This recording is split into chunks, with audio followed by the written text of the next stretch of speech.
আসসালামু আলাইকুম। Recipes by সেজাস মম চ্যানেলে সবাইকে স্বাগতম জানাচ্ছি খুবই মজাদার সুজির হালুয়া বা বরফির রেসিপিটি দেখার জন্য। সম্ভবত এই হালুয়ার রেসিপিটি সবথেকে সহজে এবং ঝটপট করে তৈরি করা যায়।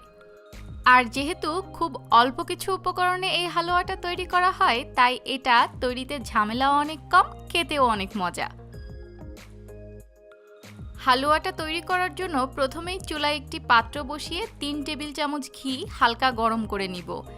এই হালুয়াটা তৈরি করতে কিন্তু ঘি ব্যবহার করলে খেতে সবথেকে বেশি মজা হয়। এবারে ৩টা আস্ত সবুজ এলাচি আমি না ফাটিয়েই ঘিতে দিয়ে দিলাম, হালকা একটু গরম করে নিব। তবে ঘিটা যেন খুব বেশি গরম না হয়। আর এলাচিটা কিন্তু ফেটে দেওয়া যাবে না, কারণ তাতে করে এলাচির ভেতরে দানা বের হয়ে আসবে। ঘিটা হালকা গরম হয়ে আসলেই এখানে প্রায় ১.৫ কাপ বা ৩৫০ গ্রামের কাছাকাছি কাঁচা সুজি দিয়ে দিলাম। এই সুজিটাকে এবার ঘিয়ের সাথে হালকা করে ভেজে নিতে হবে, চুলার জালটা খুবই লোতে রেখে। চুলার জালটা বেশি থাকলে কিন্তু সুজিটা একটু বেশি ব্রাউন হয়ে যাবে, সেক্ষেত্রে বরফির কালারটাও কিন্তু বেশ খানিকটা কালচে কালচে মনে হবে।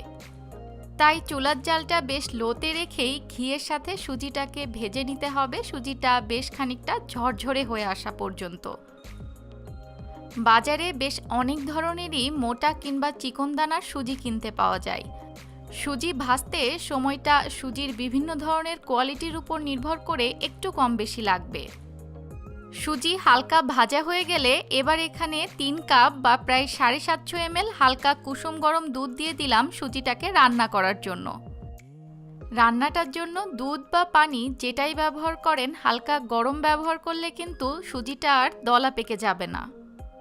দুধটা ব্যবহার করলে খেতে বেশি মজা হয়, তবে দুধের পরিবর্তে কিন্তু হালকা গরম পানি দিয়েও সুজিটা রান্না করা যাবে।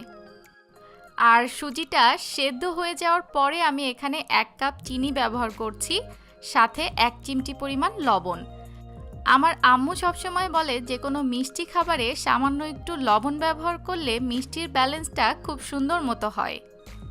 এবার সব কিছু আবারও নেড়েচেড়ে একটু মিক্স করে নিব, আর চুলার জালটা কিন্তু মিডিয়াম লোতে আছে। আর ওই যে এলাচের টুকরোগুলো দিয়েছিলাম সেগুলো এখন উঠিয়ে নিচ্ছি। তবে যদি গুঁড়া এলাচি ব্যবহার করেন সেক্ষেত্রে এই পর্যায়ে সামান্য একটু এলাচ গুঁড়া দিয়ে দিলেই হবে।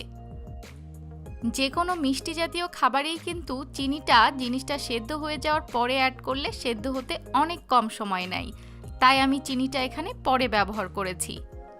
আর চিনিটা অ্যাড করার পরে চিনি থেকেও কিন্তু বেশ কিছুটা পানি বের হয়েছে। এজন্য পানিটা একটু বুঝে দিতে হবে, কারণ সুজির কোয়ালিটির উপর নির্ভর করে কিন্তু পানি সামান্য কম বেশি লাগতে পারে।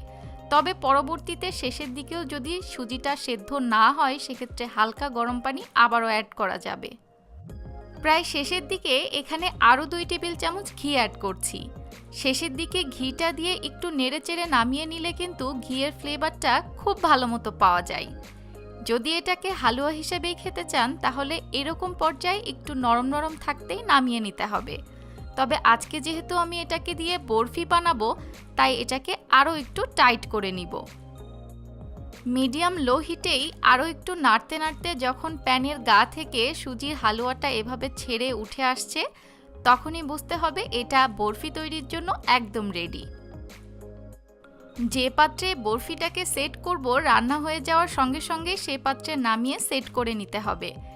আর গরম থাকতে থাকতে সেট করলে কিন্তু এটাকে খুব সুন্দর করে সেট করা যায়। ঠান্ডা হওয়ার আগেই উপর থেকে কিছুটা পছন্দ মতো বাদাম কুচি দিয়ে সেগুলোকে একটু চেপে চেপে বসিয়ে নিয়েছি। এবার এটাকে বাইরে রেখে সম্পূর্ণ ঠান্ডা করে নিয়ে তারপর পছন্দ মতো আকারে কেটে নিব। চাইলে বিভিন্ন সাচের ডাইসে বসিয়েও কিন্তু নানান রকম ডিজাইনে এই বরফিটা তৈরি করা যায়। ঘিয়ে ভাজা সুজির এই বরফিটা বাইরে রেখেই প্রায় ২ দিনের মতো খাওয়া যায়, তবে নর্মাল ফ্রিজে রেখে কিন্তু ৮-১০ দিনও এটাকে সংরক্ষণ করা যাবে। আমার আজকের এই রেসিপিটা কেমন লাগলো অবশ্যই কমেন্টস করে জানাবেন। ভালো লাগলে একটি লাইক দিবেন, কারণ আপনাদের লাইক এবং কমেন্টস আমাকে অনেক উৎসাহ দেয়। আজকে এখানেই বিদায় নিচ্ছি। ভালো থাকবেন সবাই। আল্লাহ হাফেজ।